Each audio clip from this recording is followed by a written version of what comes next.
প্রিয় বন্ধুরা, আজকে আবার একটি নতুন ব্লগ নিয়ে হাজির হলাম যা খুশি ভিডিও থেকে। আমি তাপস। দেখতে পাচ্ছ হাতে চাট নিয়ে বসে আছি। কোথায় এসেছি না কাঞ্চন চাট সেন্টারে। দেখতে পাচ্ছ এখানে আমরা একটি ফুচকা স্টলের সামনে দাঁড়িয়ে আছি। এই দাদার নাম হচ্ছে কাঞ্চন। তো এই কাঞ্চন দা এমন সুন্দর করে চাট বানিয়ে দেয়, যা এখানে এলে এনাকে বাদ দিয়ে আমরা কিছুতেই যেতে পারি না, কারণ আমাদের মন ছুঁয়ে যায়। এত সুন্দর করে এরা এই কাঞ্চন চাট সেন্টার কিন্তু চাট বানিয়ে দেয়। চাট এবং ফুচকা খুব সুন্দর টেস্টি করে এখানে বানায়। যতবার আমরা সিউড়ি আসি এই দাদাকে কাছে একবার না এলে কিন্তু আমাদের মনটা ঠিক ভরে না। তো দুজনে দেখতে পাচ্ছ যে চার একটা করে নিয়ে নিলাম। এবার চারটা খেয়ে এখান থেকে বেরিয়ে যাব। তো দেখতে পাচ্ছ আমরা চলে এলাম মেলা ঘুরতে। তো মেলাটি কোথায় না বীরভূম জেলায় সিউড়ি বাজারে। তোমরা নিশ্চয়ই নাম শুনে থাকবে যে রক্ষাকালী পূজা হয় এখানে। তো প্রত্যেক বছরের মানে অগ্রহায়ণ মাসের শেষ মঙ্গলবার এই কালী পুজোটা অনুষ্ঠিত হয়। তো সেই কালী পুজো অনুষ্ঠিত মেলাটা কিন্তু প্রত্যেক বছর হয় রক্ষাকালী তলাতেই মেলাটা হয়। এবছর সরে গিয়েছে একটুকু সাইডে বলতে গেলে, যেখানে শ্যামবাবুর মাঠ বলে হয়তো অনেকে জেনে থাকবে, যারা সিউড়িবাসী তারা জেনে থাকবে। তো সেই সিউড়িতে শ্যামবাবুর মাঠে সেই মেলাটা এবছর বিশাল আকারে মেলাটা হয়েছে। তো চলে এলাম এখানে মেলা ঘুরতে। দেখতে পাচ্ছ অনেক ধরনের জিনিস এখানে রয়েছে। তো ঘুরতে আমার মেলা ঘুরতে অতটা ছিল না। ও জোর করলো চলো মেলাটা একটু ঘুরে আসি, কারণ রাত্রি হয়ে গেছে, যা ঠান্ডা পড়েছে বাপরে, ঠান্ডার কোথাও বেরোতে ইচ্ছা করছে না। তবুও চলে এলাম মেলাটা ঘুরতে। দেখতে পাচ্ছ কত সুন্দর সুন্দর জিনিস কিন্তু এখানে রয়েছে। তো এখানে চলে এলাম শুধু আমাদের পূজার সামগ্রী যেগুলো মানে প্রদীপ বা ঘট বা পূজার বিভিন্ন রকমের ঠাকুরের মূর্তি, ঘণ্টা, ধূপদানি, এসবগুলো এই দোকানটাতে কিন্তু রয়েছে। এই পাশের দোকানটা দেখতে পাচ্ছ বিভিন্ন রকমের যে পুতুলগুলো থাকে বা ঠাকুরগুলো যেগুলো রয়েছে, পুতুল রয়েছে এবং ঠাকুর যেগুলো রয়েছে ছোটো ছোটো মূর্তিগুলো, সেগুলো কিন্তু এখানটাতে রয়েছে। তো আস্তে আস্তে আমি তোমরা একটুকু ওয়েট করে দেখো, আমি তোমাদেরকে পুরো মেলাটা দেখাচ্ছি।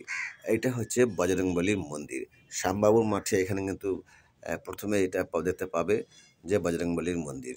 এখানে রোজই নিয়মিত এখানে পূজা অর্চনা হয় এবং খুব বড় ধরনের একটা মূর্তি, এবং মন্দিরটাও কিন্তু বিশাল বড়। আর এই বজরংবলীর একটা উৎসব অনুষ্ঠিত হয়, এখানেও একটা কিন্তু মেলা হয়। তো সেই মেলাতে আমি একবার এসেছিলাম, এখানকার যে প্রসাদ আমি খেয়ে গেছি অনেক দিন আগে। তো আবারও চলে এলাম সেই শ্যামবাবুর মাঠে, বজরংবলীর মূর্তি যেখানে রয়েছে। তো আবার একটু ঘুরতে লাগলাম, একটু ঘুরি, তোমাদেরকে দেখাবো আমি পুরো মেলাটা।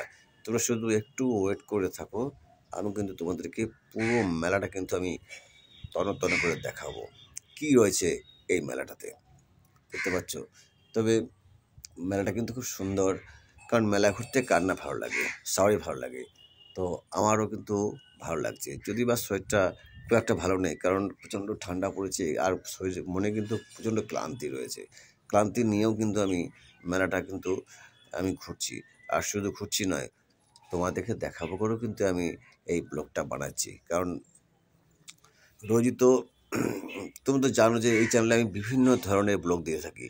তো আজকে চলে এলাম এই মেলা দেখাতে। দেখতে পাচ্ছ কত কত জিনিস এখানে রয়েছে। এগুলো সব লোহার জিনিস। তো দেখতেই পাচ্ছ এখানে তওয়া, কড়াই বা দাঁড়িপাল্লা বিভিন্ন রকমের জিনিস রয়েছে। আর ব্যাগগুলো কি অসাধারণ স্টাইল ব্যাগগুলো, বাপরে মনে হচ্ছে একটা নিয়ে নিই। যদি বা ও ওই দিকটা নেই, ও থাকলে একটা নিয়ে নিত। ও একটা অন্য সাইডে ঘুরছে, আমি একটা অন্য সাইডে ঘুরছি, কারণ ওর যেগুলো পছন্দের জিনিস সেগুলো কেনাকাটা করছে। আর আমি শুধু কেনাকাটা নয়, আমি শুধু তোমাদেরকে দেখাচ্ছি যে কী কী রয়েছে এই মেলার মধ্যে। দেখতে পাচ্ছ কতটা সুন্দর সুন্দর ফুল, মন জুড়িয়ে যাচ্ছে ফুলগুলো দেখে। খুব সুন্দর সুন্দর কিন্তু ফুলগুলো, আমার তো খুব ভালো লাগছে, মনে হচ্ছে সবগুলো নিয়ে নিই। কিন্তু অতগুলো নিয়ে যে বাড়িতে বেশ কিছু রয়েছে, আমি দু এক পিস কিছু নিলাম এই ফুলগুলো, কারণ এগুলো দেখতে, ফুলগুলো বাড়িতে সাজালে দেখতে খুব ভালো লাগবে। তো অনেকটা মানে প্রচুর পরিমাণে ফুল এখানে রয়েছে। দেখতে পাচ্ছ কেমন লাগছে ফুলগুলো, নীল, সবুজ, লাল, বেগুনি, বিভিন্ন কালারের পাতা সহ, ফুল সহ খুব সুন্দর কিন্তু লাগছে এই ফুলগুলো। তাই আমি পুরো দোকানটা কিন্তু তোমাদেরকে আস্তে আস্তে কিন্তু পুরো দোকানে ফুলের এই সবুজ পাতা দেখতে কিন্তু খুব সুন্দর লাগছে। দেখি আর আমি, তোমরা অপেক্ষা করো, পুরো মেলাটা তোমাদেরকে আমি দেখাচ্ছি। আর একটা কথা আমি বলে দিই, তোমাদের যদি এই পর্যন্ত ভিডিওটি ভালো লেগে থাকে তবে প্লিজ একটা ভিডিওতে লাইক করে দাও। আর লাইক করার সাথে সাথে তোমরা যদি আমার চ্যানেলে নতুন হয়ে থাকো তো সাবস্ক্রাইবটা এক্ষুনি করে নাও। সাবস্ক্রাইব করে সাথে সাথে বেল বাটনটা অন করে রাখবে। তাহলে আমি তোমাদের সামনে যে বিভিন্ন ধরনের ব্লগ যে নিয়ে আসি সেগুলো তোমাদের কাছে আসবে। তো আর ভিডিও শেষে লাইক কমেন্ট করতে যেন ভুলবে না, যারা যারা আমার সাবস্ক্রাইবার বন্ধুরা, কারণ তোমাদের একটা লাইক, একটা কমেন্ট, একটা শেয়ার আমাকে আরও ভিডিও তৈরি করতে আগ্রহী করে তুলবে। তো তো এগুলোর জন্য ভুলো না, কারণ তোমরা তো জানো একটা ব্লগ বানাতে অনেক কষ্ট করতে হয়, জানো তো। এই কোথায় মেলাটা ঘুরে ঘুরে আমি দেখেছি, কেন জানো তো, মেলাটা দেখেছি কিন্তু ক্যামেরার মধ্যে থেকে দেখেছি।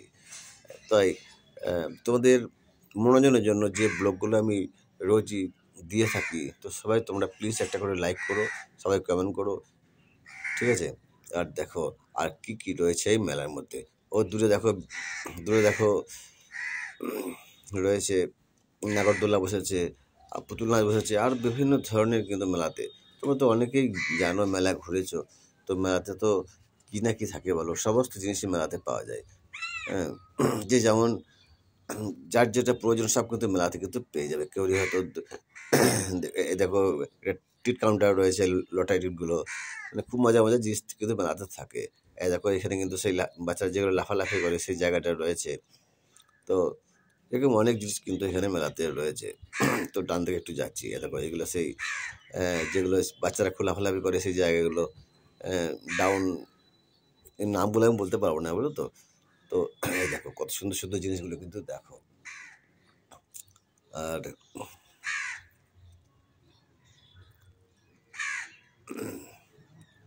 একটুখানি রয়েছে। তো দেখো আমি আর বেশিক্ষণ কিন্তু থাকতে পারছি না, এত ঠান্ডা লেগেছে, আর খুব একটা ভালো লাগে না শরীরটা। আর ঠান্ডাটাই আগে ঠান্ডাটা কিন্তু খুব কনকনে পড়ে গেছে। তো এখানে বেশ কিছু জিনিসটা আমার পছন্দ হলো। তো দেখতে পাচ্ছ এখানে রয়েছে এই পুতুলগুলো।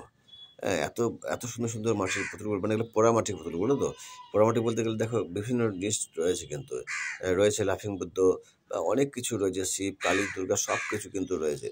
দামগুলো যা বলছে বাবরে, এই লাফিং বুদ্ধটা জিজ্ঞেস করলাম, দাম বললো 500 টাকা। বাবরে, একটা 1 ফুটের মূর্তি 500 টাকা করে দাম, এখানে বুদ্ধ মূর্তি রয়েছে। তো আমার এগুলো বাড়িতে কিছু স্টক আছে বলে আর দ্বিতীয়বার আমি আর কিনলাম না, জানো তো। তো ভিডিওটাকে আমি বাড়াচ্ছি না, সবাই ভালো থেকো, সুস্থ থেকো, আর সবাই হাসি খুশি থেকো।